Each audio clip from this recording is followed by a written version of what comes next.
स्वर्ण, सर्वत्र स्वर्ण।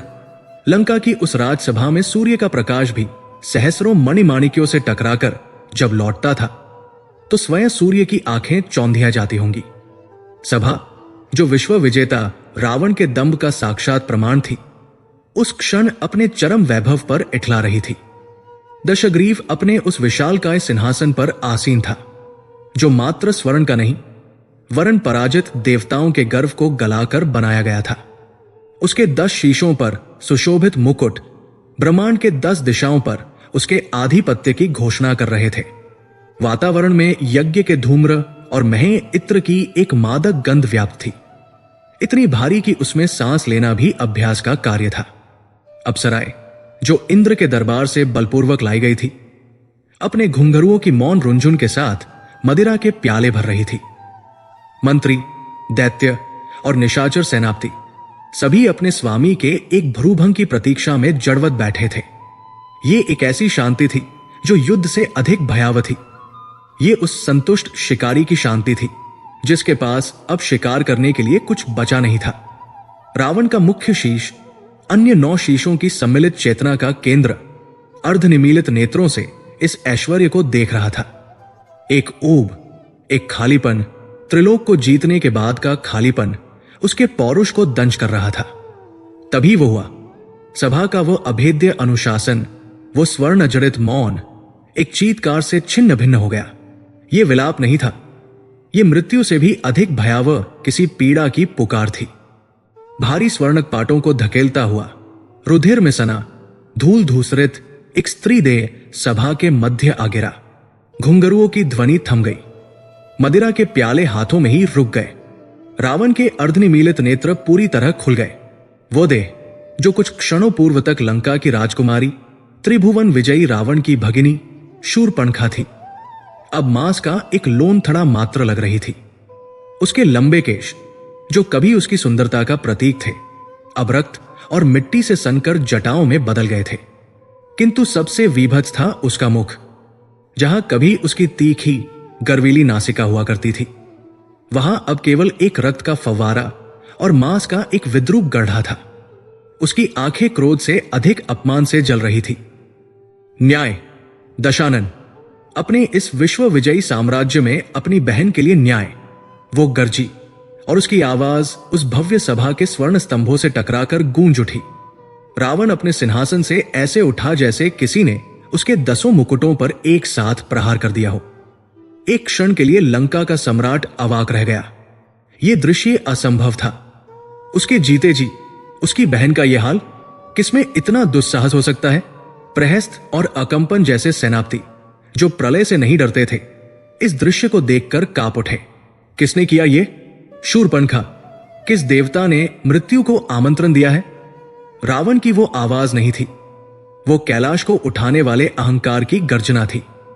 शूर्पणखा जो एक कुशल अभिनेत्री भी थी, अपने भाई के स्वभाव को जानती थी। उसने अपने कटे हुए अंग के विभत्स दृश्य को रावण के अहंकार के सामने एक चुनौती की तरह प्रस्तुत किया। वो भूमि पर लोट लोट कर विलाप करने लगी। मेरा सर्वनाश हो गया भ्राता। दंडकारण्य के शांत वन में मैं, तुम्हारी अभागी बहन, केवल विचरण कर रही थी। वहां 2 तपस्वी जो मनुष्य प्रतीत होते हैं, अपने शस्त्रों के दंभ में घूम रहे थे। वे राम और लक्ष्मण हैं, अयोध्या के निर्वासित राजकुमार। राम, ये नाम सभा में एक फुसफुसाहट बनकर फैल गया। वही राम जिसने ताड़का का वध किया था, वही जिसने खरदूषण की 14 सहस्र की अजेय सेना को जनस्थान में अकेले नष्ट कर दिया था। अकंपन के माथे पर स्वेद, पसीना की बूंदें छलक आई। वो उस सहार का अकेला साक्षी था। शूर्पणखा ने रावण की आंखों में क्रोध के स्थान पर एक क्षणिक विचार की रेखा देखी और वो समझ गई कि केवल प्रतिशोध की ज्वाला पर्याप्त नहीं होगी। उसे रावण के अहंकार को नहीं, उसके लोभ को जगाना होगा। वो अपनी पीड़ा को दबाते हुए एक रहस्यमयी मुस्कान के साथ बोली, मैंने उन्हें दंड देने का प्रयास किया भ्राता, किंतु उनके साथ एक नारी है, सीता। सीता, ये नाम मदिरा से अधिक मादक था। शूर्पणखा ने अपना पासा फेंका। मैंने आज तक ऐसी सुंदरता नहीं देखी लंकेश। न अप्सराओं में, न नाग कन्याओं में। ऐसा प्रतीत होता है मानो विधाता ने विश्व का समस्त सौंदर्य एकत्र कर उसे गढ़ दिया हो। उसके अंगंग से स्वर्ण पिघलता है, वो कोमल है, किंतु उसके नेत्रों में एक अजब सा तेज है। वो उस राम की पत्नी है, भ्राता। वो रावण के सिंहासन के निकट घिसटती हुई आई और उसकी आंखों में झांक कर फुसफुसाई, वो तुम्हारी लंका के योग्य है, वो तुम्हारी पटरानी बनने के योग्य है। मैं तो उसे तुम्हारे लिए लाना चाहती थी, किंतु उस दुष्ट लक्ष्मण ने, उसने पुनः अपने विकृत चेहरे को दिखाकर विलाप आरंभ कर दिया। यह प्रहार अचूक था। रावण का क्रोध अब दोगुना हो गया था। यह केवल बहन के अपमान का प्रतिशोध नहीं था, यह सर्वश्रेष्ठ को प्राप्त करने की उसकी चिरतृप्त इच्छा का प्रश्न बन गया था। जो वस्तु ब्रह्मांड में सर्वश्रेष्ठ है, उस पर केवल रावण का अधिकार होना चाहिए। रावण के 10 शीशों में द्वंद्व मच गया। एक शीश युद्ध के लिए गर्जना कर रहा था, सेना तैयार करो, अभी इसी क्षण दंडकारण्य को भस्म कर दूंगा। दूसरा, जो अधिक धूर्त और राजनीतिक था, फुसफुसाया, मूर्खता मत करो, खरदूषण का सहार याद करो, वो कोई साधारण तपस्वी नहीं है। तीसरा शीश, जो वासना से भरा था, केवल सीता की कल्पना में खोया था। चौथा, जो उसका वास्तविक ज्ञानी स्वरूप था, जिसे उसने वर्षों से दबा रखा था, कांप उठा, ये अनर्थ का मार्ग है। पराई स्त्री, किंतु अहंकार के तुमुल कोलाहल में ज्ञान की वो क्षीण ध्वनि दब गई। रावण ने अकंपन की ओर देखा। तुम जनस्थान में थे, सत्य कहो, क्या वह राम इतना शक्तिशाली है? अकंपन भय से पीला पड़ चुका था, बोला, महाराज, वो मनुष्य नहीं है। मैंने उसे बाण चलाते देखा है। वह एक बाण छोड़ता है और वह 100 बन जाते हैं। वो काल है। हमारी 14 सहस्र की सेना को उसने जिस प्रकार काटा, वैसे तो कृषक भी अपनी फसल नहीं काटता। उससे युद्ध का अर्थ है लंका का विनाश। सभा में सन्नाटा छा गया। विनाश, यह शब्द लंका के शब्दकोश में नहीं था। रावण का क्रोध अब एक ठंडे परिकलित षड्यंत्र में बदल रहा था। अकंपन का भय सत्य था। राम से सीधा युद्ध विनाशकारी हो सकता था। यदि वो तपस्वी इतना ही शक्तिशाली है, तो उसे युद्ध भूमि में नहीं हराया जा सकता। उसे मन के भ्रम में हराना होगा। उसे शस्त्र से नहीं, छल से मारना होगा। अहंकार जब भय से मिलता है, तो वो माया का रूप ले लेता है। रावण के मुख पर, जो अब तक क्रोध से तमतमाया हुआ था, एक कुटिल मुस्कान उभरी। उसने कहा, युद्ध अवश्य होगा, किंतु यह युद्ध रावण की रीति से होगा। यह रणभूमि में नहीं, राम के हृदय में लड़ा जाएगा। हम उसका बल नहीं, उसकी आत्मा को छीन लेंगे। सभा असमंजस में थी। रावण ने अपने सबसे विश्वस्त किंतु सबसे कायर दैत्य को स्मरण किया। एक ऐसा दैत्य जो रूप बदलने में सिद्धहस्त था और जो राम के बाण का स्वाद पहले ही चख चुका था। मारीच, रावण गर्जा, मारीच को तत्काल मेरे समक्ष प्रस्तुत किया जाए। लंका की भव्यता से बहुत दूर, समुद्र के उस पार, एक शांत तपोवन में मारीच अपने अतीत के पापों का प्रायश्चित करने का प्रयास कर रहा था। वो अब एक दैत्य नहीं, एक तपस्वी का जीवन जी रहा था। उसका शरीर कृश हो गया था और जटाएं बढ़ गई थी, किंतु वो तपस्या ईश्वर को पाने के लिए नहीं कर रहा था। वो अपने भय से मुक्ति पाने के लिए कर रहा था। जब से विश्वामित्र के यज्ञ में उस किशोर राम ने उसे एक ही बाण से 100 योजन दूर समुद्र में फेंक दिया था, मारीच का जीवन बदल गया था। वो राम नाम से नहीं, रा अक्षर से भी कांप उठता था। उसे हर वृक्ष में राम का धनुष, हर मेघ गर्जना में उनके बाण का टंकार और हर हिरण की छलांग में उनकी फुर्ती दिखाई देती थी। उसका भय इतना गहन हो गया था कि वो लगभग भक्ति में बदल गया था। वो जानता था कि राम कोई साधारण मनुष्य नहीं, वो साक्षात काल है। जब लंका के दूत उसे लेने पहुंचे, तो मारीच समझ गया कि काल ने अंततः उसे ढूंढ ही लिया है। जब मारीच ने लंका की उस स्वर्णसभा में प्रवेश किया, तो उसकी जटाधारी भयभीत काया उस वैभव के बीच एक अपशकुन की भांति लग रही थी। रावण उसे देखकर हंसा। अरे मारीच, मुझे बताया गया था कि तुम तपस्वी बन गए हो, किंतु तुम्हारा भय तो समाप्त नहीं हुआ। मारीच ने कांपते हुए रावण को प्रणाम किया। महाराज, आपने मुझे स्मरण किया? क्या मुझसे कोई भूल हुई? रावण अपने सिंहासन से उठा और उसके कंधे पर अपना वज्र समान हाथ रखा। भूल नहीं मारीच, एक अवसर।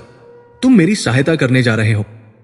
तुम अपनी मायावी शक्ति से एक अद्भुत स्वर्ण मृग का रूप धारण करोगे। मारीच की आंखें भय से फैल गई।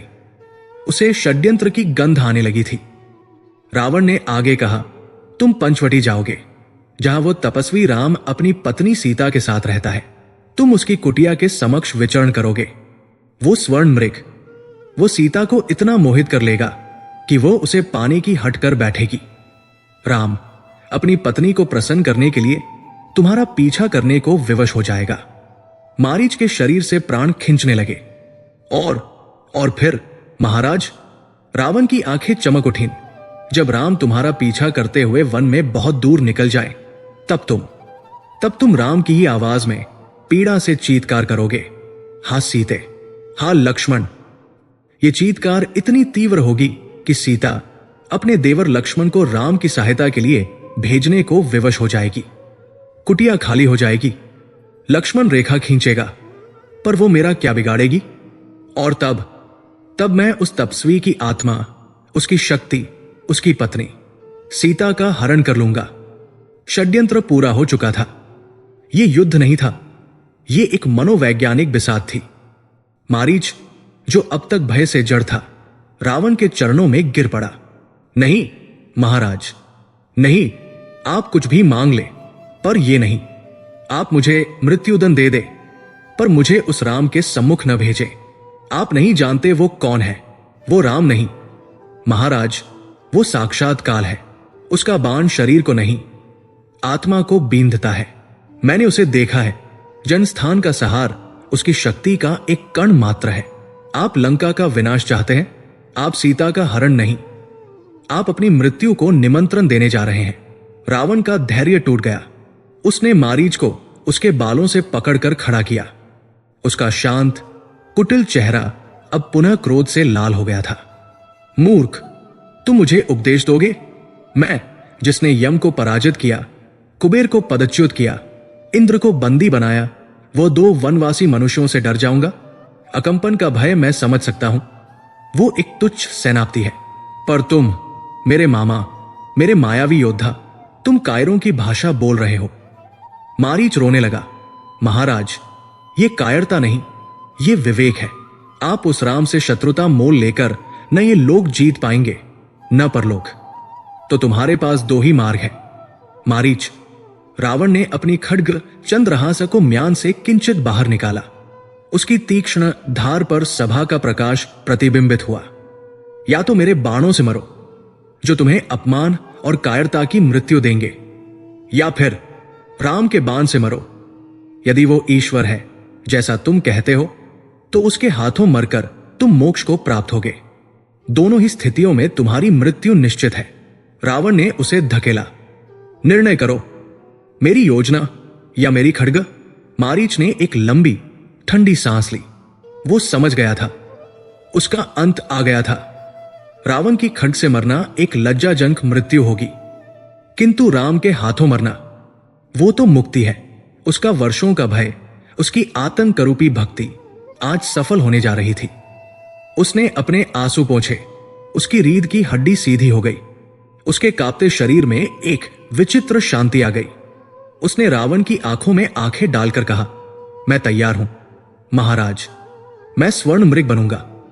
रावण अट्टहास कर उठा। सभा ने जय जयकार की।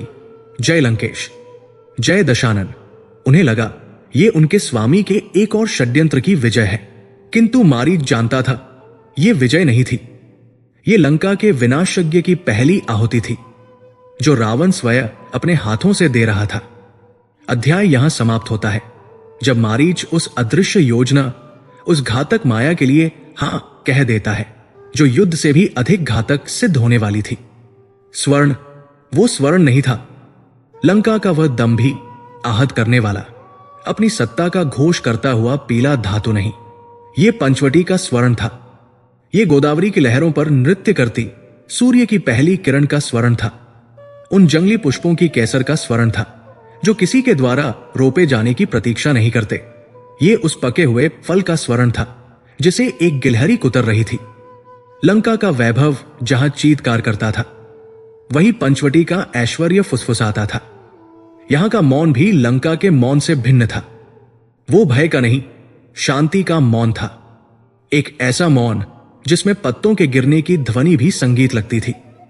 गोदावरी का कलकल निनाद जैसे ब्रह्मांड के आदि संगीत का प्रतिरूप था। वायु में यज्ञ का धूम्र नहीं, वरन भीगी हुई मिट्टी, ताजे खिले बेले और उन जटाओं की सुगंध थी जो तपस्या में लीन थी।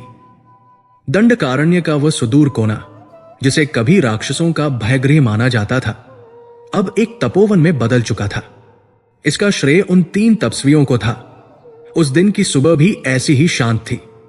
पर्णकुटी के बाहर विशाल वटवृक्ष की छाया में रघुनंदन राम अपने धनुष कोदंड पर प्रत्यंचा चढ़ा चुके थे और अब बाणों के फलकों का निरीक्षण कर रहे थे। उनके मुख पर एक अद्भुत शांति थी। यह वो शांति नहीं थी जो अस्त्र शस्त्र से विमुख होकर मिलती है। यह वो शांति थी जो धर्म की स्थापना के लिए अस्त्र उठाने की सार्थकता को समझकर प्राप्त होती है। उनके आजानुबाहु, घुटनों तक लंबे हाथ जो वज्र से भी कठोर थे, उतनी ही कोमलता से एक एक बाण को परख रहे थे, मानो किसी पुष्प को सहला रहे हों। उनके केश जटाओं में बंधे थे, शरीर पर वलकल वस्त्र थे, किंतु उनके मुख का तेज, उनकी आंखों की करुणा किसी भी सम्राट के ऐश्वर्य से सहस्र गुना अधिक थी। कुटी से कुछ ही दूर उनका अनुज लक्ष्मण अपने अग्रज की ही प्रतिकृति, किंतु किंचित अधिक उग्र तेज के साथ समिधा यज्ञ की लकड़ियां एकत्र कर रहा था। लक्ष्मण की निद्रा एक योगी की निद्रा थी और उसकी जागृति एक प्रहरी की जागृति। उसकी आंखें लकड़ियों पर थी, किंतु उसके कान वन के हर सूक्ष्म स्वर पर लगे थे। वो पंचवटी का अघोषित रक्षक था। वो सुनिश्चित कर रहा था कि राम और सीता की इस शांति में कोई विघ्न न पड़े। उसका शरीर तपस्या से कृश था, पर उसकी भुजाओं का बल खरदूषण की सेना देख चुकी थी और उन दोनों के मध्य उस तपोवन की आत्मा वैदेही सीता उस क्षण गोदावरी के तट पर खड़ी थी। अंजुलि में जल लिए सूर्य को अर्घ्य दे रही थी। जल की धारा जब उनके हाथों से छूटकर पुनः नदी में मिल रही थी तो क्षण भर के लिए ऐसा प्रतीत होता मानो पिघला हुआ स्वर्ण जल में मिल रहा हो। उन्होंने अपने वनवास को एक शिकायत की भांति नहीं, एक अवसर की भांति स्वीकारा था। उन्होंने राजमहल के व्यंजनों को त्याग कर वन के कंदमूल को प्रसाद बना दिया था। अयोध्या की महंगी साड़ियों के स्थान पर उनके तन पर भी वलकल थे, किंतु उनका सौंदर्य उस वस्त्र से ढका नहीं, वरन और भी अधिक निखर आया था। वो अब केवल जनक नंदिनी या अयोध्या की रानी नहीं थी, वो उस वन की अधिष्ठात्री देवी बन चुकी थी। वृक्ष उन्हें अपनी छाया देने को आतुर रहते और लताएं उनके पथ में पुष्प बिछा देती। अर्घ्य देकर वो लौटीन और पर्णकुटी के द्वार पर खड़ी होकर अपने पति को देखने लगी। राम, जो अब अपने बाणों को परख चुके थे, उनकी ओर देखकर मुस्कुराए। ये एक ऐसी मुस्कान थी जिसमें शब्दों की आवश्यकता नहीं थी। ये 14 वर्षों के वनवास को एक क्षण में सार्थक कर देने वाली मुस्कान थी। सीता की आंखें भी मुस्कुराई।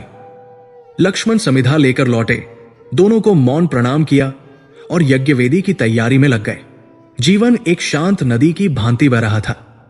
यहां कोई षड्यंत्र नहीं था, कोई दम नहीं था, केवल कर्तव्य, प्रेम और शांति थी। तभी यह हुआ। पहले वन में एक विचित्र निस्तब्धता छाई। पक्षियों का कलरव, जो अब तक संगीत की भांति बज रहा था, सहसा थम गया। गिलहरियां जहां की तहां जड़ हो गई। हवा, जो गोदावरी से शीतलता ला रही थी, एक क्षण को रुक गई। राम, जो अस्त्रों के स्वामी थे, इस सूक्ष्म परिवर्तन को भाप गए। उनका हाथ स्वतः ही उनके धनुष की प्रत्यंचा पर चला गया। लक्ष्मण, जो समिधा सजा रहे थे, एक झटके से खड़े हुए और उनकी आंखें वन की उस दिशा को भेदने लगी जहां से ये अप्राकृतिक शांति आई थी। भ्राता, लक्ष्मण की आवाज में तनाव था।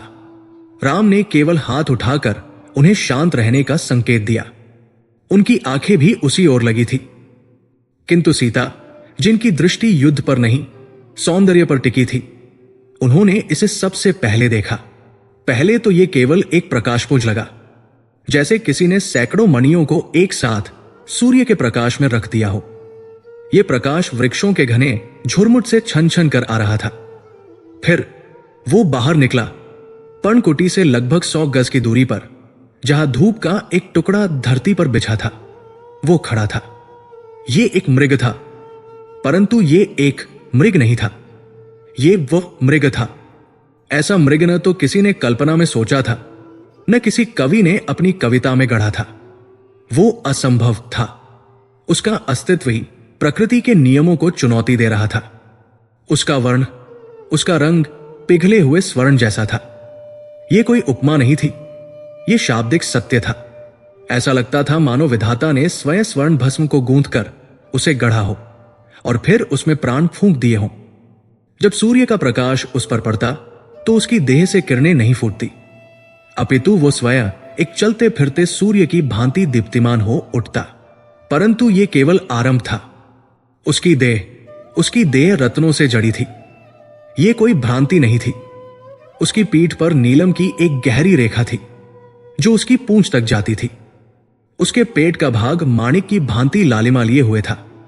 उसके मस्तक पर एक विशाल पन्ना अपनी हरी आभा बिखेर रहा था। और उसकी आंखें, वे आंखें मृग की नहीं थी। वे 2 शुद्ध हीरखन थे, जिनमें करुणा नहीं, एक जादुई सम्मोहक निमंत्रण था। उसके सींग, वे स्वर्ण के नहीं थे, वे चांदी के थे। शुद्ध पॉलिश की हुई चांदी, जो एक घुमावदार अर्धचंद्र के आकार में उठी थी। और उसकी चाल, लक्ष्मण ने वन के सैकड़ों मृगों को देखा था जो वायु से बातें करते थे, किंतु ये जब चलता था तो ऐसा लगता था मानो इसके खुर धरती को छू ही नहीं रहे। वो एक स्थान से दूसरे स्थान तक ऐसे छलांग भरता मानो गुरुत्वाकर्षण का नियम उस पर लागू ही न होता हो। वो वायु को लज्जित नहीं कर रहा था, वो स्वयं वायु का मूर्त रूप लग रहा था। वो एक स्थान पर रुकता, अपनी रत्न जड़ित गर्दन घुमाकर कुटिया की ओर देखता और फिर एक ऐसी छलांग भरता कि लगता वो अगले ही पल आकाश में विलीन हो जाएगा। जहां जहां वह अपने खुर रखता, वहां की दूब, घास एक क्षण के लिए स्वर्ण की हो जाती और फिर अपने वास्तविक रंग में लौट आती। राम, जिन्होंने अब तक धनुष को कसकर पकड़ रखा था, इस दृश्य को देखकर किंचित चकित थे। उनका योद्धामन कह रहा था, ये माया है, ये अप्राकृतिक है। किंतु उनका शांत मन उस रचना की अद्भुत सुंदरता को देख रहा था। लक्ष्मण की भौहें तंग गई थी। उनके लिए जो अप्राकृतिक था वो घातक था। उन्होंने फुसफुसाकर कहा, भ्राताश्री, ये कोई साधारण जीव नहीं, ये निश्चय ही किसी निशाचर की माया है। हमने आज तक 14 वर्षों में ऐसा जानता हूं। लक्ष्मण, राम ने कहा, पर उनकी आंखें उस मृग से हटी नहीं थी। किंतु सीता की आंखें उस मृग पर नहीं, उस सौंदर्य पर टिकी थी। उनके लिए यह माया या खतरा नहीं था, यह विधाता का एक चमत्कार था। 14 वर्षों के कठोर तपस्यापूर्ण सादे जीवन के मध्य ये एक ऐसी वस्तु थी जो असाधारण थी। उन्होंने अयोध्या के राजभवन में सर्वश्रेष्ठ वस्त्र, सर्वश्रेष्ठ आभूषण देखे थे, किंतु वे सब इस जीवित, जागृत, चलते फिरते सौंदर्य के समक्ष तुच्छ थे। ये मृग, ये राजभवन की स्मृतियों का प्रतीक नहीं था। ये वन की उस सुंदरता का चरम था जिसे वो अब तक पूजती आई थी। मारीच, जो उस रूप में था, वो एक कुशल मनोवैज्ञानिक भी था। वो जानता था कि उसे किसे मोहित करना है। वो राम और लक्ष्मण को घूर नहीं रहा था, वो केवल सीता की ओर देख रहा था। वो कुटिया के आंगन के ठीक किनारे तक आया, मानो पालतू हो। उसने अपनी हीर काखों से सीता को देखा और फिर बच्चों की भांति थिरकते हुए खेल खेल में 2-4 कदम पीछे हट गया। वो उन्हें आमंत्रित कर रहा था। सीता के होंठ, जो अब तक आश्चर्य से खुले थे, एक कोमल मुस्कान में बदल गए। उनके हृदय में, जो कभी किसी वस्तु के लिए मांग नहीं करता था, आज पहली बार इच्छा ने जन्म लिया। ये लोभ नहीं था, ये उस असंभव को अपने पास रखने की एक कोमल स्त्री सुलभ इच्छा थी। वो जो वनवास में अपने पति के साथ घास पर सोने में भी सुखी थी, वो जो कंदमूल खाकर भी तृप्त थी, वो जो राजरानी होकर भी तपस्विनी बन गई थी, आज उस एक स्वर्ण मृग पर मोहित हो गई। वो धीरे से राम के पास आई। उनकी आंखें अभी भी उस मृग पर टिकी थी, जो अब आंगन में लगे फूलों को सूंघने का नाटक कर रहा था। स्वामी, उनकी आवाज में एक ऐसा बाल सुलभ उत्साह था जो राम ने वर्षों से नहीं सुना था। राम ने लक्ष्मण की ओर से दृष्टि हटाकर सीता को देखा। उनकी पत्नी की आंखों में वही चमक थी जो एक बच्चे की आंखों में किसी अद्भुत खिलौने को देखकर होती है। ये देख रहे हैं आप? आर्यपुत्र, सीता ने अपनी उंगली से उस मृग की ओर संकेत किया। मैंने अपने जीवन में, यहां तक कि पिताजी के मिथिला उद्यान में भी ऐसा अद्भुत जीव नहीं देखा। राम मुस्कुराए। निस्संदेह सीते, ये विधाता की कोई अद्भुत कृति है। ये कितना सुंदर है ना? वो कहती रही। इसके रत्न, इसकी चाल, ऐसा लगता है मानो स्वर्ग का कोई गंधर्व ही मृग का रूप धरकर पृथ्वी पर उतर आया हो। वो मृग मानो उनकी बातें सुन रहा हो, पुनः थिरका और एक ऐसी छलांग लगाई कि सूर्य की किरणें उसके रत्नों से टकराकर एक इंद्रधनुष के समान बिखर गई। यही वो क्षण था, यही तनाव का वह दूसरा स्तर आरंभ हुआ, जिसकी गूंज युगों युगों तक सुनाई देनी थी। सीता, जो कभी कुछ नहीं मांगती थी, जो अयोध्या का राज्य छूटने पर भी दुखी नहीं हुई थी, आज उस स्वर्ण मृग के लिए हट कर बैठी। वो राम की ओर पूरी तरह घूमी। उनकी आंखों में अब केवल प्रशंसा नहीं, एक तीव्र अभिलाषा थी। आर्यपुत्र, क्या आप मेरे लिए इसे?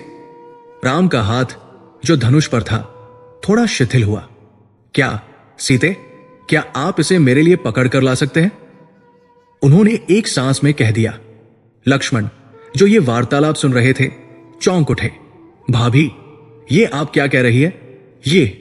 किंतु सीता ने लक्ष्मण की ओर नहीं देखा। उनकी आंखें केवल राम पर थी। मुझे ये चाहिए स्वामी, जीवित।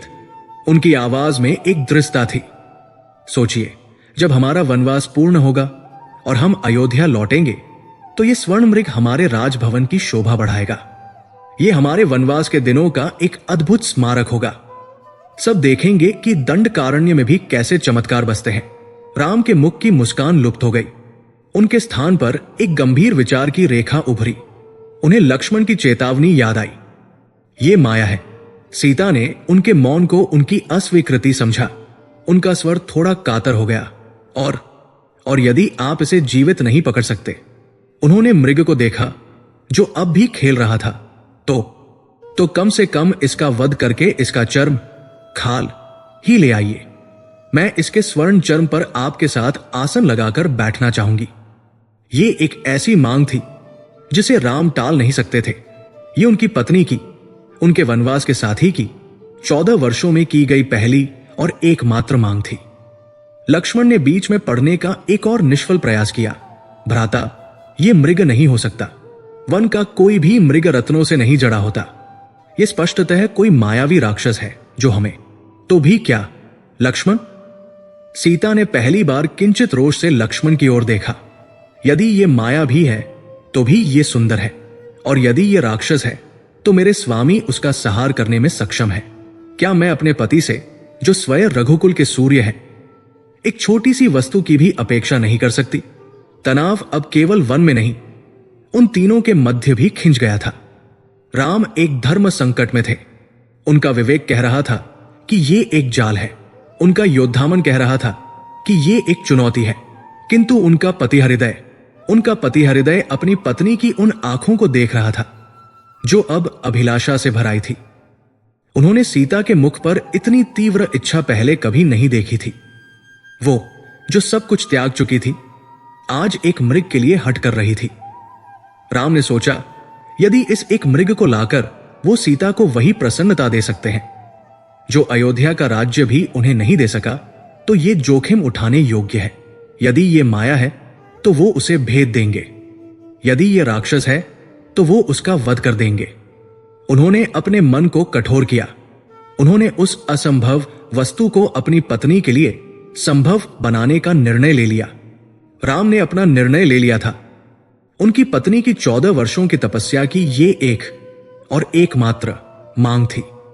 ये मांग जो उनके पति धर्म को चुनौती दे रही थी, अब पूरी की जानी थी। उन्होंने सीता की अभिलाषापूर्ण आंखों और लक्ष्मण के तार्किक संदेह के मध्य अपने हृदय को कठोर कर अपने पतिधर्म को चुना।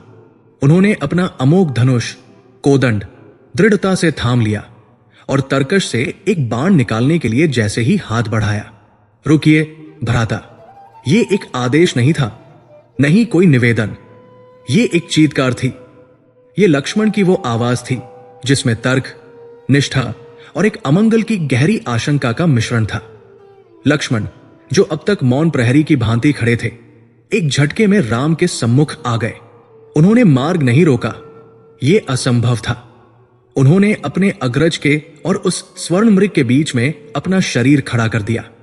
उनकी दृष्टि उस अद्भुत अस्वाभाविक जीव पर नहीं थी, उनकी आंखें केवल अपने भ्राता के मुख पर गड़ी थी।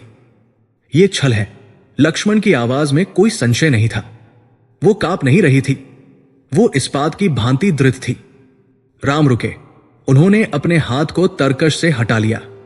सीता, जो उस मृग को पाने की प्रत्याशा में प्रसन्न हो उठी थी, लक्ष्मण के इस हस्तक्षेप से क्षुब्ध हो गई। उनकी मुस्कान एक तीखी भ्रिकुटी में बदल गई।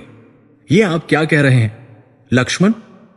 सीता के स्वर में उलाहना था, किंतु लक्ष्मण ने भाभी को उत्तर नहीं दिया।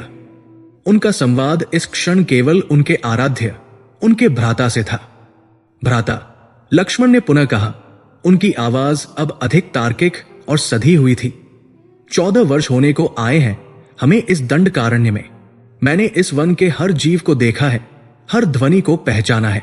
मैंने सूर्योदय के साथ आखेट पर निकलते सिंहों को देखा है और रात्रि में विचरण करते कृष्ण सर्पों को भी। मैंने सहस्रों मृगों के झुंड देखे हैं, किंतु उन्होंने उस थरकते हुए रत्नों से जड़े जीव की ओर घृणा से संकेत किया। किंतु ऐसा मृग न तो मैंने देखा है, न किसी पुराण में सुना है, न किसी ऋषि के मुख से इसके विषय में जाना है। स्वर्ण और रत्न, भ्राता, ये जड़ वस्तुएं हैं, ये जीवित देह पर नहीं उगती। ये प्रकृति का नियम नहीं है, ये माया का नियम है। ये कहानी का वह महत्वपूर्ण बिंदु था जहां 3 चरित्रों की चेतनाएं एक दूसरे से टकरा रही थी। सीता का हठ, वो अब केवल एक वस्तु पाने का हठ नहीं था, वो अब लक्ष्मण के तर्क के विरुद्ध अपने विश्वास का हठ था। उन्हें लग रहा था कि लक्ष्मण का तर्क उनके प्रेम पर प्रश्न उठा रहा है। क्या राम अपनी पत्नी की एक छोटी सी इच्छा भी पूरी नहीं कर सकते? क्या हर अद्भुत वस्तु को माया कहकर डारिज कर दिया जाएगा? वो मौन थी, पर उनकी आहत आंखें राम पर गड़ी थी, मानो कह रही हो, क्या आप भी यही सोचते हैं? लक्ष्मण का संदेह, यह केवल संदेह नहीं था, यह विश्लेषण था। यह उस प्रहरी का विश्लेषण था जिसने खरदूषण की 14 सहस्र सेना को अपने भ्राता के बाणों से कटते देखा था। वो जानता था कि यह भूमि राक्षसों की है। वो जानता था कि राक्षस सीधे युद्ध में राम से नहीं जीत सकते, और जो युद्ध में नहीं जीत सकता वो छल का सहारा लेता है। भ्राताश्री, स्मरण कीजिए। लक्ष्मण की आवाज तीव्र हो उठी। यही जनस्थान है, यही हमने उन राक्षसों के यूथ क्यूथ का सहार किया है। वे प्रतिशोध की ज्वाला में जल रहे हैं, वे एक अवसर की प्रतीक्षा में हैं। और ये, उसने फिर उस मृग को देखा जो अब भी निर्भीक होकर कुटिया के और निकट आ गया था। ये एक मृग का व्यवहार नहीं है। वन के जीव तपस्वियों से भी भय खाते हैं, वे कुटिया के इतने निकट कभी नहीं आते। ये हमें ललचा रहा है, ये एक जाल है, ये आपको मुझसे और भाभी से दूर ले जाने का षड्यंत्र है। कृपया इस माया के मोह में न पड़े। लक्ष्मण का तर्क स्पष्ट था, अकात्य था। और अब राम का पत्नी प्रेम और उनका विवेक। राम ने एक क्षण के लिए अपनी आंखें बंद कर ली। वो सब जानते थे, वो जो स्वयं परम ज्ञान के स्रोत थे, क्या वो एक तुच्छ माया को नहीं पहचानते? उन्होंने लक्ष्मण के एक एक शब्द को सुना और उनके मन ने कहा, लक्ष्मण, तुम सत्य कह रहे हो, तुम अपने प्रहरी धर्म का अक्षरशः पालन कर रहे हो। वो जानते थे कि ये जीव अप्राकृतिक है, वो जानते थे कि ये एक जाल है, किंतु तभी उन्होंने अपनी आंखें खोली और सीता के मुख को देखा। उन्होंने उस मुख पर क्या देखा? उन्होंने उस मुख पर 14 वर्षों का समर्पण देखा। उन्होंने उस मुख पर राजमहल की उन सुविधाओं का त्याग देखा जिसे सीता ने एक क्षण में हंसते हंसते छोड़ दिया था। उन्होंने उन पैरों को देखा जो पुष्पों की सेज पर चलने के लिए बने थे, पर जो आज कांटों भरे वन में उनके साथ नंगे पैर चल रहे थे। उन्होंने उस रानी को देखा जिसने स्वयं को एक तपस्विनी में बदल दिया था, केवल इसलिए क्योंकि वो अपने पति के धर्म संकट में उसका साथ देना चाहती थी। और आज 14 वर्षों में पहली बार उस तपस्विनी ने, उस रानी ने, उस पत्नी ने कुछ मांगा था। ये एक मनोवैज्ञानिक द्वंद्व था।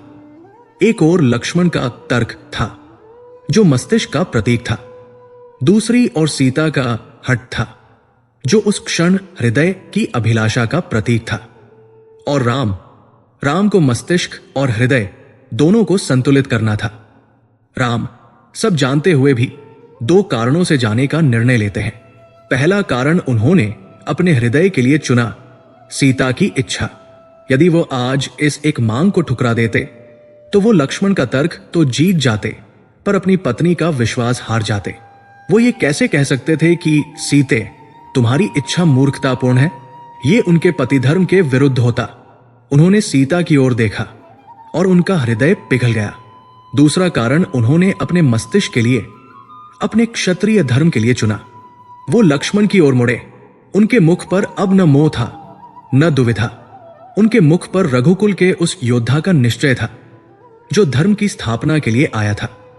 लक्ष्मण, राम की आवाज शांत किंतु गहरी थी। तुम्हारा तर्क अकाट्य है। तुमने अपने कर्तव्य का पूर्ण निर्वाह किया है। मैं तुम्हारी इस जागरूकता से प्रसन्न हूं। लक्ष्मण ने किंचित आशा से देखा, शायद भ्राता रुक जाएंगे। और राम ने आगे कहा, तुम सत्य कह रहे हो। यह निश्चय ही माया है। यह कोई साधारण मृग नहीं है। सीता का हृदय एक क्षण को डूब गया, किंतु लक्ष्मण, राम ने अपना धनुष पुनः दृढ़ता से थाम लिया।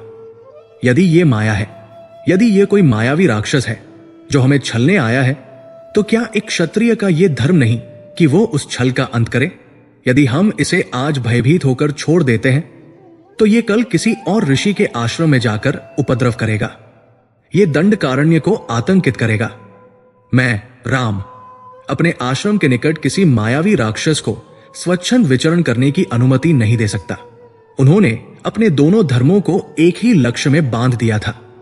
यदि ये केवल एक अद्भुत मृग हुआ, उन्होंने सीता की ओर देखकर मुस्कुराते हुए कहा, तो मैं इसे जीवित ही तुम्हारी सेवा में प्रस्तुत कर दूंगा। और यदि ये वह है जो लक्ष्मण कह रहा है, एक मायावी राक्षस, उनकी मुट्ठी अपने धनुष पर कस गई, तो मैं आज इसका अंत करके ही इस वन को इससे मुक्त करूंगा। यह राम का निर्णय था। इसमें पत्नी प्रेम भी था और क्षत्रिय धर्म भी।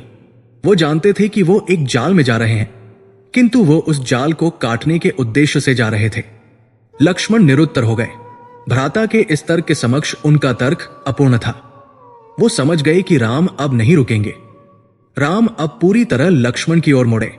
उनका स्वर अब केवल भ्राता का नहीं, एक सेना नायक का था जो अपने सबसे विश्वस्त योद्धा को आदेश दे रहा था। लक्ष्मण, तुम मेरे साथ नहीं आओगे। किंतु भ्राता, ये आदेश है। राम की आवाज में वो कठोरता थी जिसे लक्ष्मण कभी नहीं टाल सकते थे। मेरी अनुपस्थिति में सीता की सुरक्षा तुम्हारा एकमात्र धर्म है। तुम इस पर्णकुटी की देहरी को नहीं लांघोगे, चाहे कुछ भी हो जाए। राम ने अपनी दृष्टि से लक्ष्मण को बांध दिया।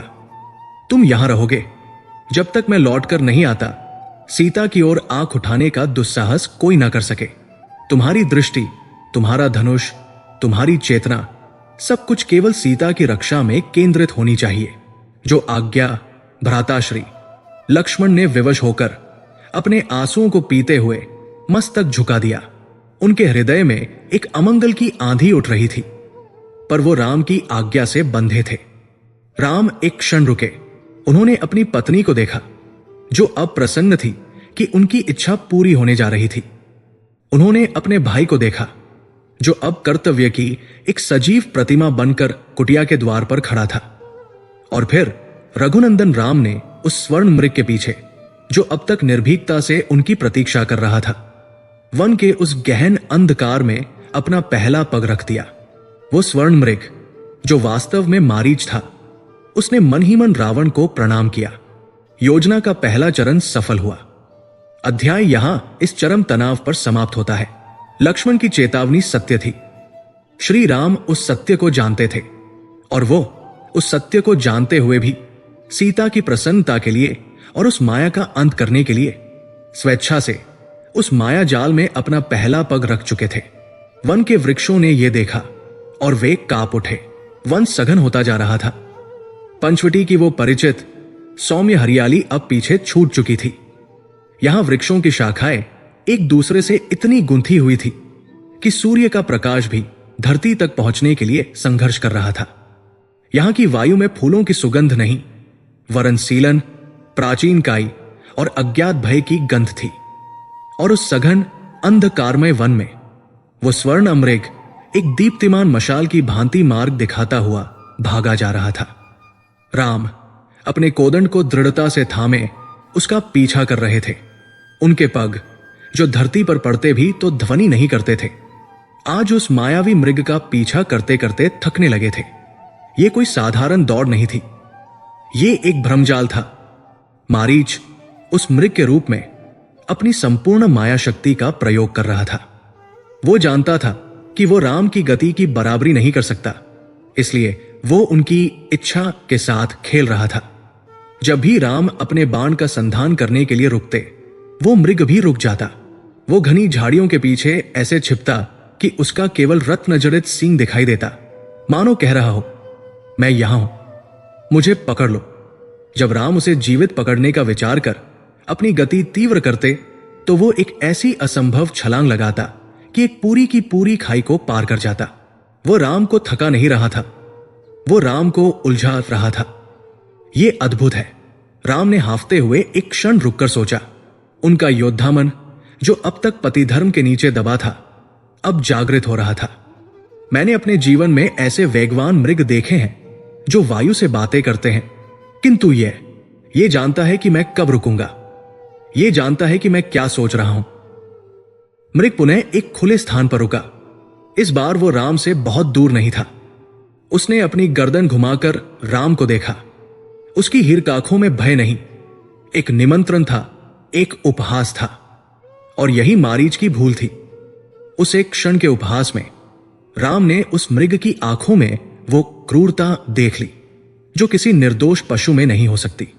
उन्होंने लक्ष्मण के शब्दों को स्मरण किया, ये माया है। लक्ष्मण सत्य कह रहा था। राम के होंठ फुसफुसाए, ये केवल माया नहीं है, ये एक सचेत धूर्त माया है। ये मुझे सीता से, मेरे रक्षक लक्ष्मण से बहुत दूर ले आया है। वो समझ गए सीता की इच्छा अब पृष्ठभूमि में चली गई थी। ये जाल था और अब इस जाल को काटने का समय आ गया था। राम अब दौड़े नहीं, वो उस खुले मैदान में एक विशाल वृक्ष की ओट में स्थिर खड़े हो गए। उन्होंने अपनी श्वास को साधा। उनका हृदय, जो अब तक पत्नी की इच्छा के लिए धड़क रहा था, अब एक क्षत्रिय के कर्तव्य के लिए स्थिर हो गया। उन्होंने अपने तरकश से एक बाण नहीं, एक अस्त्र निकाला। ये एक साधारण बाण नहीं था, ये वो बाण था जिसकी नोक पर सूर्य का तेज था, जिसे अभिमंत्रित किया गया था। इसे लक्ष्य भेदने के लिए नहीं, माया को भेदने के लिए बनाया गया था। मारीच, जो अब तक आश्वस्त था कि तपस्वी राम उसके मोह में फंस चुके हैं, पुनः थिरकने के लिए मुड़ा। बहुत हुआ ये खेल, राक्षस। राम की आवाज उस शांत वन में मेघ गर्जना की भांति गूंजी। मारीच उस आवाज को सुनकर जड़ हो गया। ये वो आवाज नहीं थी जो सीता से प्रेम पूर्वक बात कर रही थी। ये ताड़का और सुबाहु का वध करने वाली आवाज थी। ये खरदूषण का सहार करने वाली आवाज थी। इससे पहले कि मारीच अपनी माया समेटकर भाग पाता, कोदंड की प्रत्यंचा खिंच चुकी थी। एक क्षण के लिए ब्रह्मांड रुक गया। टंकार, धनुष से वो बाण नहीं छूटा, एक जलता हुआ उल्कापिंड छूटा। उसने वायु को चीर दिया और उस चीत्कार में वन के पक्षी भय से आकाश में उड़ गए। मारीच ने अपनी पूरी शक्ति से छलांग लगाई, किंतु वो बाण शरीर का पीछा नहीं कर रहा था, वो उस माया का पीछा कर रहा था। बाण उस स्वर्ण चर्म को भेदता हुआ उस मायावी देह के पार निकल गया। एक क्षण के लिए सब कुछ थम गया। फिर वो हुआ, स्वर्ण मृग की वो देह कांपने लगी। उसका रंग, जो पिघला हुआ स्वर्ण था, काला पड़ने लगा। वे रत्न जो उसकी देह पर जड़े थे, पिघलकर धुआं बनने लगे।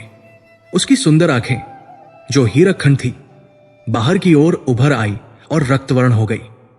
चांदी के सींग गलकर बह गए। वो छोटी कोमल देह फटने लगी।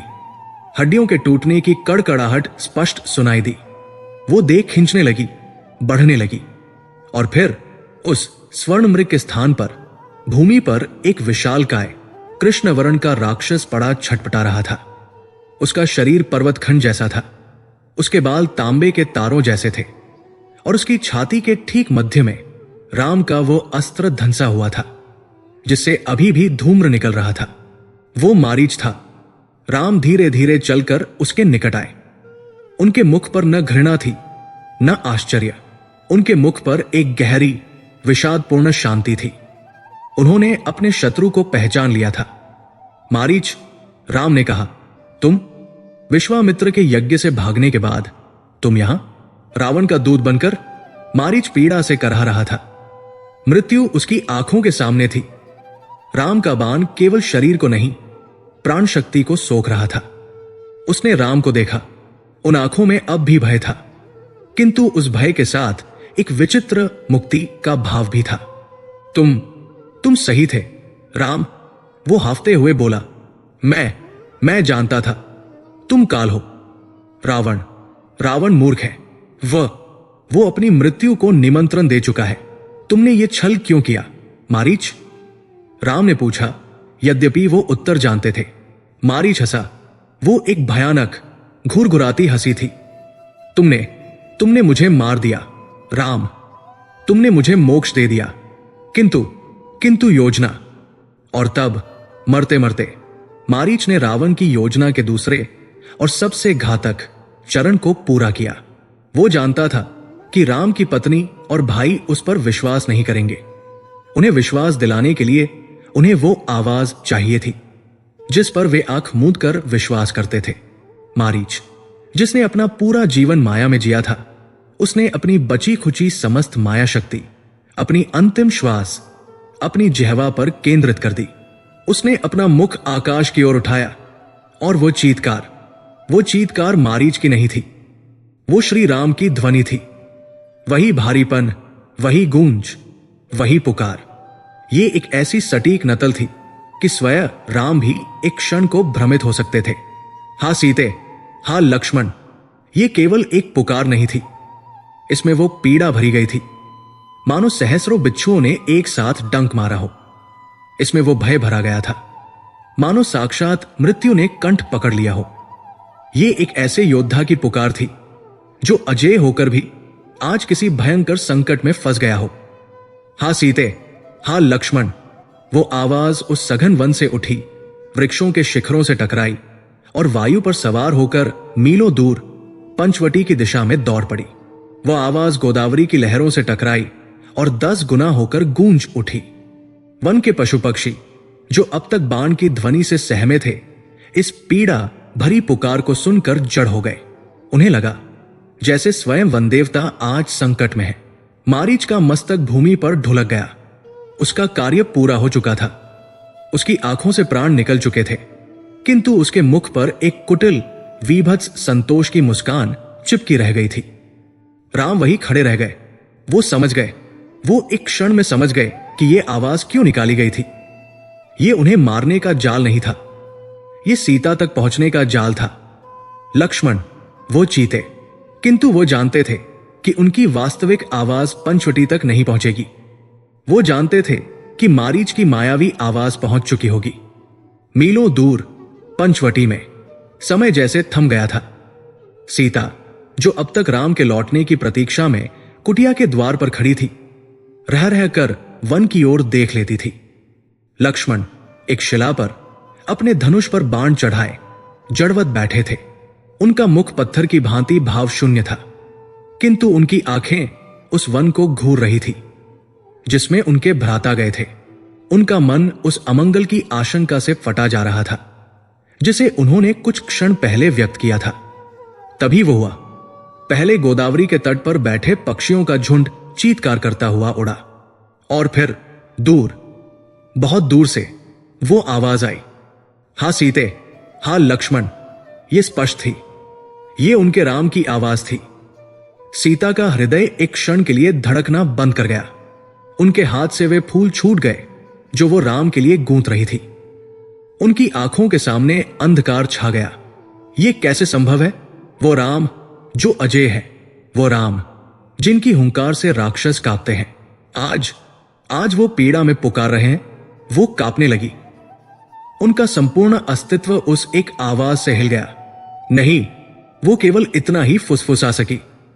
लक्ष्मण जो शिला पर बैठे थे, उस आवाज को सुनते ही ऐसे उछले मानो उन्हें किसी ने बाण मार दिया हो। उन्होंने अपने धनुष को इतनी जोर से भींचा कि उनकी उंगलियां सफेद पड़ गई। सीता कांपते हुए लक्ष्मण की ओर मुड़ी। उनकी आंखों में केवल भय नहीं था, उनमें एक पूर्ण विश्वास था। मेरे राम संकट में है। वो आवाज, वो पीड़ा भरी पुकार वन के वृक्षों से टकराकर गोदावरी के जल से प्रतिध्वनित होकर अंततः उसी शून्य में विलीन हो गई जहां से वो आई थी। किंतु वो पंचवटी की कुटिया में एक ऐसी घबराहट छोड़ गई जो उस आवाज से भी अधिक भयावह थी। एक क्षण, 2 क्षण, 3 क्षण, लक्ष्मण जो बाण की ध्वनि से उछले थे, अब उस पुकार को सुनकर जड़ हो गए थे। उनका मुख श्वेत पड़ गया था, किंतु यह भय का श्वेत नहीं था। यह उस क्रोध का श्वेत था जो तब उत्पन्न होता है जब आपकी सबसे बुरी आशंका सत्य सिद्ध हो जाती है। माया, यह शब्द उनके होठों पर आकर रुक गया, परंतु सीता के लिए यह माया नहीं थी, ये सत्य था। ये उनके पति का, उनके स्वामी का, उनके राम का कंठ स्वर था। उन्होंने उस स्वर में पीड़ा को ऐसे अनुभव किया मानो वो बाण मारीच को नहीं, स्वयं उन्हें लगा हो। उनके हाथ पैर ठंडे पड़ गए। आंखों के आगे एक क्षण को अंधेरा छा गया। जो फूल वो गूंथ रही थी, वे पृथ्वी पर बिखर गए। वो उस स्तब्धता से एक झटके में बाहर आई। उनका पहला शब्द था लक्ष्मण।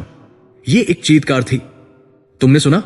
लक्ष्मण जाओ, अभी इसी क्षण जाओ, तुम्हारे भ्राता संकट में है।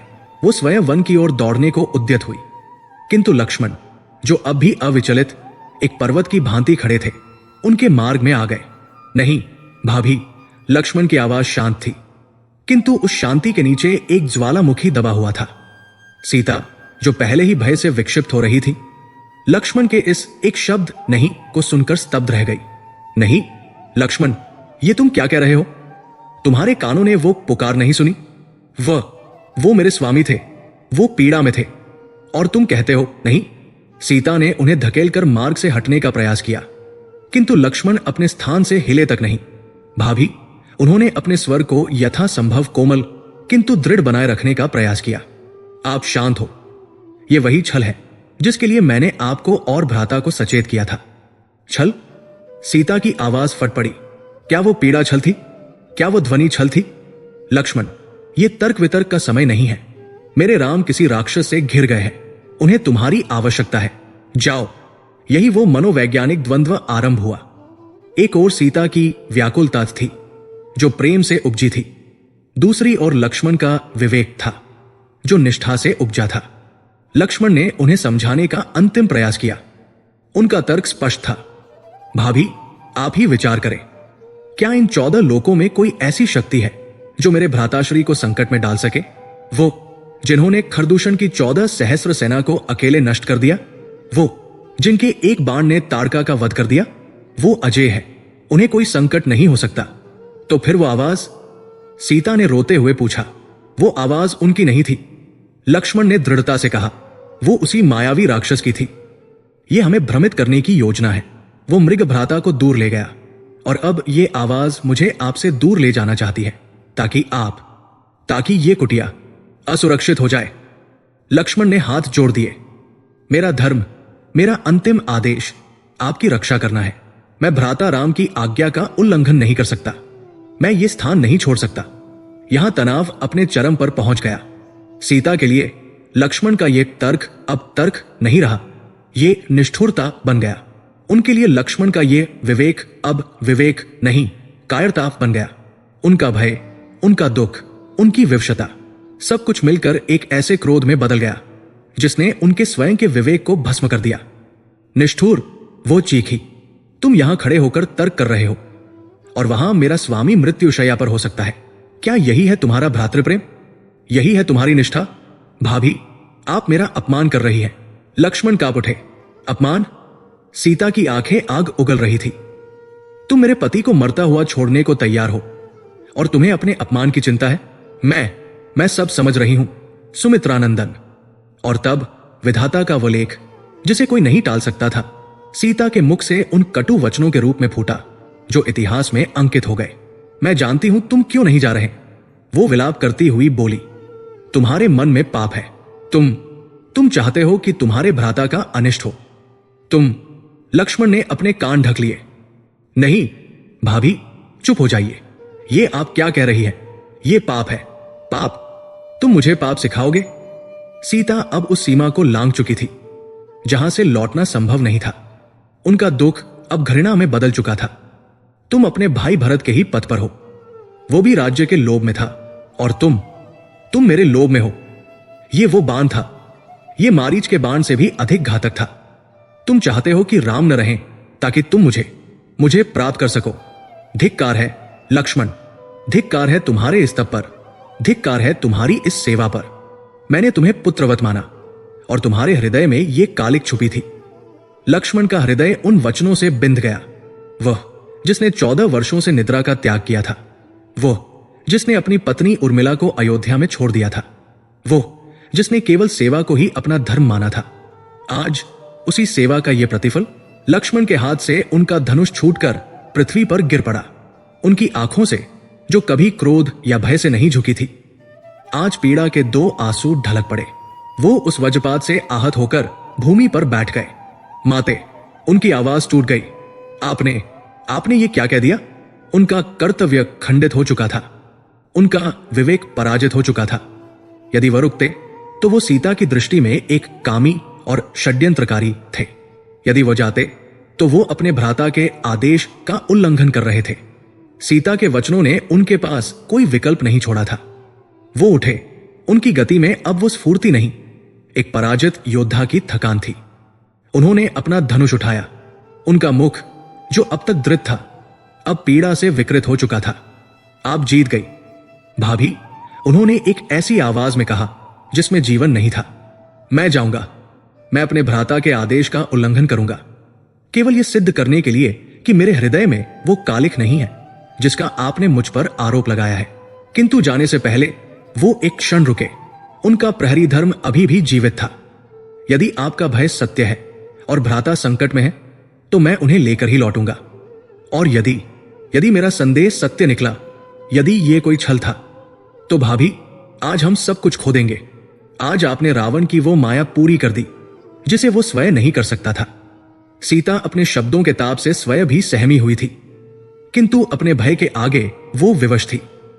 लक्ष्मण कुटिया के द्वार पर आए। उनके पास अब कोई विकल्प नहीं था, उन्हें जाना ही था। किंतु जाने से पहले उन्होंने वह किया जो उनकी अंतिम चेष्टा थी। उन्होंने अपने तरकश से एक बाण निकाला। उस बाण का फलक पृथ्वी की ओर करते हुए उन्होंने अपनी आंखें बंद की। उन्होंने उन सभी मंत्रों का, अपनी 14 वर्षों की तपस्या का और अपने भ्राता के प्रति अपनी अगाध निष्ठा का आह्वान किया। उन्होंने उस बाण की नोक से पर्णकुटी के चारों ओर धरती की धूल पर एक रेखा खींचनी आरंभ की। जहां जहां वो बाण पृथ्वी को छूता, वहां से अग्नि की एक सूक्ष्म अदृश्य लपट उठती और एक अभेद्य ऊर्जा चक्र का निर्माण करती। वो केवल एक रेखा नहीं थी, वो लक्ष्मण के सतीत्व, उनकी ब्रह्मचर्य शक्ति और उनकी योग सिद्धि का साक्षात प्रमाण थी। एक पूर्ण वृत्त खींचने के बाद उन्होंने उस बाण को धरती में गाड़ दिया। वो मुड़े। उनकी आंखें अब भी अश्रुपूरित थी, किंतु स्वर दृढ़ था। भाभी, उन्होंने कहा, और इस बार उनके स्वर में उल्हाना नहीं, एक अंतिम कठोर आदेश था। यह रेखा जिसे मैंने अपनी तपशक्ति से सींचा है, अब आपकी रक्षक है। मैं आपको अपने भ्राता की शपथ देता हूं, वन देवताओं की शपथ देता हूं, स्वयं अपने प्राणों की शपथ देता हूं। किसी भी परिस्थिति में, चाहे प्रलय ही क्यों ना जाए, आप इस रेखा से बाहर पग नहीं रखेंगी। उन्होंने सीता की आंखों में झांका। जब तक आप इसके भीतर हैं, त्रिलोक की कोई शक्ति, स्वयं रावण भी आपका स्पर्श नहीं कर पाएगा। किंतु जिस क्षण आपने इसे लांघा, उसी क्षण आपका और रघुकुल का सर्वनाश हो जाएगा। सीता कांपती हुई उस रेखा को देख रही थी।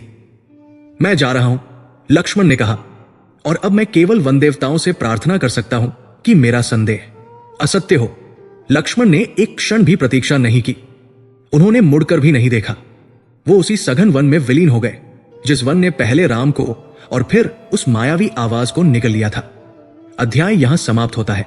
कुटिया के द्वार पर खिंची वो लक्ष्मण रेखा कांप रही थी। लक्ष्मण राम की खोज में जा चुके थे और सीता अपने शब्दों के विष से आहत, अपने पति के भय से व्याकुल उस अभेद्य रेखा के भीतर अब अकेली थी। लंका में बैठा रावण जो ये सब अपनी माया से देख रहा था, अट्टहास कर उठा। उसका मार्ग अब निष्कंटक हो गया था। वन पुनः शांत हो गया था। किंतु ये पंचवटी की वह प्रातःकालीन यज्ञ धूम्र से पवित्र संगीतपूर्ण शांति नहीं थी। ये एक रिक्त, आहत, अपशकुनी शांति थी। लक्ष्मण के पगों की ध्वनि जो क्रोध और पीड़ा के आवेश में वन को रौंदती हुई दूर जा रही थी, अब पूर्णतः विलीन हो चुकी थी। गोदावरी का प्रवाह भी मानो थम सा गया था। पक्षी जो उस मायावी चीत्कार से भयभीत हो गए थे, अभी तक अपने घोंसलों से बाहर नहीं निकले थे। पर्णकुटी के द्वार पर उस अदृश्य तप्त रेखा के ठीक पीछे सीता अकेली खड़ी थी। वो अब कांप नहीं रही थी। उनका भय, उनका क्रोध, उनकी व्याकुलता सब कुछ उन कटु वचनों के साथ ही बाहर निकल चुका था। अब जो शेष था वो केवल एक अथाह शून्य अवसाद था। उनके द्वारा लक्ष्मण को कहे गए शब्द अब उस शांत वन में उन्हें स्वयं को ही सुनाई दे रहे थे। किसी प्रेतवाणी की भांति, तुम्हारे मन में पाप है, तुम मुझे प्राप्त करना चाहते हो। हे धरती मां, उन्होंने अपने ही मस्तक पर हाथ मारते हुए सोचा, ये मैंने क्या कह दिया? मैंने उस देवतुल्य, उस पुत्र समान देवर पर, यदि लक्ष्मण का संदेह सत्य हुआ, यदि वो आवाज सच में माया थी, तो मैं अपने स्वामी को, अपने लक्ष्मण को क्या मुख दिखाऊंगी? वो उस रेखा के निकट पृथ्वी पर ही बैठ गई। उनकी दृष्टि उस पथ पर टिकी थी जहां पहले राम गए थे और फिर लक्ष्मण। वो अब केवल प्रतीक्षा कर सकती थी, या तो अपने पति और देवर के लौटने की, या फिर उस सर्वनाश की जिसकी चेतावनी लक्ष्मण देकर गए थे। हर एक क्षण एक युग की भांति बीत रहा था। पत्ते के खड़कने की हर ध्वनि उन्हें चौंका देती। उन्हें लगता राम लौट आए, उन्हें लगता लक्ष्मण लौट आए, किंतु कोई नहीं आया। तभी उस निस्तब्धता को चीरता हुआ एक स्वर सुनाई दिया। यह स्वर न तो राम का था न लक्ष्मण का। यह मारीच की चीत्कार भी नहीं थी। यह एक शांत, किंचित आयुग्रस्त और अत्यंत पवित्र स्वर था। भिक्षाम देहि माते, भिक्षा दो मां। सीता जो अपने अवसाद में डूबी थी, इस स्वर को सुनकर चौंक उठीं। उन्होंने अपनी अश्रुपूरित आंखें उठाकर देखा। पर्णकुटी से कुछ ही दूरी पर वृक्षों की छाया से निकलता हुआ एक तपस्वी खड़ा था। यह रावण का आगमन था, किंतु यह लंका के सम्राट का आगमन नहीं था। यह एक सिद्ध आयुवृद्ध साधु का आगमन था। वो मायावी, वो दशानन जिसने उस क्षण अपने वास्तविक विभत्स रूप को एक आवरण में छिपा लिया था, अद्भुत लग रहा था। उसने अपने 10 शीशों, 20 भुजाओं और उस प्रलयंकारी अहंकार को एक कृश दुर्बल देह में समेट लिया था। उसके तन पर शुद्ध गेरुआ वस्त्र था जो स्थान स्थान से सिला हुआ था। सीता भ्रमित हो गई। क्या हुआ महाराज? भिक्षा ग्रहण करें। साधु का मुख जो अब तक शांत था अकस्मात कठोर हो गया। उसकी सौम्य मुस्कान एक आहत भाव में बदल गई। ये क्या है देवी? ये भिक्षा है मुनिवर, सीता ने किंचित भय से कहा। नहीं देवी, साधु ने अपना दंड पृथ्वी पर पटक दिया। ये भिक्षा नहीं, ये अपमान है। सीता कांप उठी। अपमान? मैंने क्या किया? साधु की आवाज अब कांप नहीं रही थी, वो क्रोध से भर गई थी। तुम जो किसी तपस्वी की पत्नी प्रतीत होती हो, तुम गृहस्थ धर्म का सामान्य नियम नहीं जानती। तुम एक अतिथि को, एक भूखे ब्राह्मण को इस प्रकार दूर से भोजन फेंक कर दे रही हो जैसे किसी श्वान, कुत्ते को दिया जाता है। नहीं नहीं मुनिवर, मेरा यह आशय नहीं था। सीता की आंखों में पुनः जल भर आया। मैं विवश हूं। मेरे देवर ने मुझे इस रेखा के बाहर आने से। रेखा? वो साधु अट्टहास कर उठा। यह एक घृणा भरा अट्टहास था। कैसी रेखा? तुम अपने पति धर्म और गृहस्थ धर्म से बड़ी किसी रेखा को मानती हो? क्या तुम्हारे पति, जो भी कोई भाग्यशाली राम है, उन्होंने तुम्हें यही सिखाया है कि द्वार पर आए भूखे को इस प्रकार अपमानित करो? सीता के पास कोई उत्तर नहीं था। वो धर्म संकट में फंस चुकी थी। एक ओर लक्ष्मण को दी गई शपथ थी, दूसरी ओर एक भूखे अतिथि को लौटाने का पाप था। वो मायावी साधु जो मनोविज्ञान का प्रकांड पंडित था, जानता था कि सीता के हृदय पर कहां प्रहार करना है। मैं एक तपस्वी हूं, वो बोला। उसका स्वर अब एक शाप देने वाले ऋषि जैसा हो गया था। मैं त्रिकाल देख सकता हूं। मैं जानता हूं कि तुम्हारे पति और देवर यहां नहीं है। तुम इस कुटिया में अकेली हो, किंतु तुम ये भूल गई कि अतिथि में साक्षात नारायण का वास होता है और तुमने आज नारायण का अपमान किया है। तुमने इस रेखा को अपने धर्म से बड़ा मान लिया। नहीं महाराज, क्षमा करें। सीता रोने लगी। मैं क्षमा नहीं कर सकता। रावण ने अपनी पीठ फेर ली। मैं इस गृहस्थ के द्वार से भूखा जा रहा हूं। ये पाप तुम्हें लगेगा, ये तुम्हारे पति को लगेगा। मैं जा रहा हूं और ये शाप देता हूं कि जिस रक्षा के लिए तुमने मेरा अपमान किया है, वो रक्षा रेखा ही तुम्हारे विनाश का कारण बनेगी। वो चलने को उद्यत हुआ। ये सीता के लिए असहनीय था। रुकिए, वो चीखी। एक अतिथि को भूखा लौटाना पाप था। यह विचार उनके मन में लक्ष्मण की शपथ पर भारी पड़ गया। मेरे राम कितने दुखी होंगे जब उन्हें पता चलेगा कि उनकी सीता ने एक भूखे साधु को द्वार से लौटा दिया। उन्होंने सोचा, लक्ष्मण ने मुझे राक्षसों से बचने के लिए कहा था। ये तो एक दुर्बल वयोवृद्ध ब्राह्मण है, ये मेरा क्या अनिष्ट कर सकते हैं? किंतु यदि ये भूखे लौट गए तो इनका शाप अवश्य मेरा अनिष्ट कर देगा। रुकिए महाराज, मैं आती हूं। उन्होंने अपने धर्म को निभाने का निर्णय ले लिया। उन्होंने अपने आंसू पोंछे। उन्होंने वो फलों का पत्तल पुनः थामा और जैसे ही धर्म निभाने के लिए, उस अतिथि को संतुष्ट करने के लिए, सीता ने अपना दाहिना पग उस लक्ष्मण रेखा के बाहर रखा। एक क्षण के लिए सब कुछ थम गया। वो रेखा जो लक्ष्मण की तपशक्ति से दीप्त थी, एक अंतिम बार धधक कर शांत हो गई। वो अभेद्य कवच टूट चुका था। सीता ने जैसे ही पत्तल आगे बढ़ाया, उस साधु ने उसे नहीं थामा। उस साधु ने सीता का हाथ थाम लिया। सीता चीख पड़ी। उस कोमल दुर्बल दिखने वाले तपस्वी का हाथ वज्र से भी अधिक कठोर था। वो जलते हुए लोहे की भांति तप रहा था। छोड़ो मुझे। ये क्या? इससे पहले कि सीता अपना वाक्य पूरा कर पाती, रावण का माया जाल पूरा हो गया। वो साधु हंसा और वो हंसी अब किसी तपस्वी की नहीं थी। मैं रावण हूं, मूर्ख नारी। वो कृष गेरुए वस्त्र वाली देह फटने लगी। एक प्रलयंकारी विस्फोट हुआ। वो गेरुआ वस्त्र अंतरिक्ष में विलीन हो गया। वो दंड और कमंडल भूमि पर गिरकर भस्म हो गए। जहां एक क्षण पूर्व एक शांत तपस्वी खड़ा था, वहां अब मेघों को छूता हुआ 10 शीशों वाला, 20 भुजाओं वाला लंका का प्रतापी सम्राट खड़ा था। सूर्य जो अब तक चमक रहा था, उसके दशानन रूप को देखकर भय से बादलों में छिप गया। पंचवटी की उस शांत भूमि पर एक बवंडर उठ खड़ा हुआ। उसका प्रत्येक शीश अट्टहास कर रहा था। उसकी 20 भुजाएं वायु में किसी दानव की भांति लहरा रही थी। उसकी आंखें जलते हुए अंगारों के समान थी। तुम सीता भय से जड़ हो गई थी। हां, मैं वो गर्जा, मैं जिसका नाम सुनकर यम भी कांपता है, मैं जिसकी दासी बनने के लिए अप्सराएं तरसती है। और तू एक वनवासिनी मेरे छल में आ गई। राम, लक्ष्मण, सीता अपनी पूरी शक्ति से चीखी, किंतु अब बहुत देर हो चुकी थी। इससे पहले कि सीता कुछ समझ पाती या भागने का प्रयास करती, रावण ने अपनी 20 भुजाओं से उन्हें बलपूर्वक पकड़ लिया। उसने उन्हें ऐसे उठा लिया मानो कोई गरुड़ एक सर्पिणी को उठा लेता है। छोड़ो मुझे, दुष्ट, अधर्मी। सीता विलाप करने लगी, किंतु उस दानवी शक्ति के आगे उनका बल तुच्छ था। रावण ने आकाश की ओर देखा और उसका अमोघ पुष्पक विमान, जो अब तक अदृश्य होकर प्रतीक्षा कर रहा था, एक गड़गड़ाहट के साथ प्रकट हुआ। रावण सीता को अपनी भुजाओं में जकड़े हुए उस विमान पर सवार हो गया। विमान तीव्र गति से आकाश में उठा। हा राम, हा लक्ष्मण, देखो, ये दुष्ट राक्षस तुम्हारी सीता का हरण कर रहा है। बचाओ, कोई बचाओ। पंचवटी का वो शांत आकाश सीता के उस हृदय विदारक विलाप से भर उठा। तभी उस विलाप को सुनकर पर्वत की एक शिला से एक विशालकाय पक्षी, जिसकी आंखों में अग्नि थी, गरजता हुआ उठा। ठहर रावण, नीच। वो वृद्ध गिद्धराज जटायु थे। उन्होंने रावण के विमान का मार्ग रोक लिया। दशरथ मेरा मित्र था, राम उसका पुत्र है। मेरे जीते जी तू उसकी पत्नी का स्पर्श नहीं कर सकता। हट जा, वृद्ध पक्षी, रावण गरजा। किंतु जटायु नहीं हटे। उन्होंने अपने तीक्ष्ण नखों और विशाल पंखों से रावण पर प्रहार कर दिया। एक क्षण के लिए रावण भी उस अद्भुत पराक्रम से विचलित हो गया। जटायु ने अपने पंजों से रावण का स्वर्ण मुकुट झटक दिया। किंतु एक वृद्ध पक्षी उस मायावी राक्षस का सामना कब तक करता? तू मृत्यु चाहता है? रावण ने क्रोध में भरकर अपनी दिव्य खड्ग चंद्रहास निकाली और एक ही वार में जटायु के दोनों पंख काट दिए। हा राम का चीत्कार करता हुआ वो विशाल पक्षी रक्त से लथपथ होकर धरती पर आ गिरा। रावण का मार्ग अब निष्कंटक हो गया था। पुष्पक विमान ने दक्षिण की ओर समुद्र के पार लंका की दिशा में गति पकड़ ली। सीता का विलाप धीरे धीरे क्षीण होता गया, जब तक कि वो उस नीले आकाश में विलीन नहीं हो गया। कथा यहां समाप्त होती है, उस रिक्त पर्ण कुटी पर, जहां अब कोई नहीं था। वहां केवल बिखरे हुए फल पड़े थे। एक टूटी हुई रुद्राक्ष की माला पड़ी थी और भूमि पर वो रेखा थी जो अब केवल धूल में खिंची एक साधारण लकीर मात्र रह गई थी। रावण का षड्यंत्र सफल हो चुका था। पंचवटी की शांति का हरण हो चुका था और उस सूनी कुटिया से, उस मौन विलाप से रामायण के सबसे भयंकर, सबसे बड़े युद्ध की नींव रखी जा चुकी थी।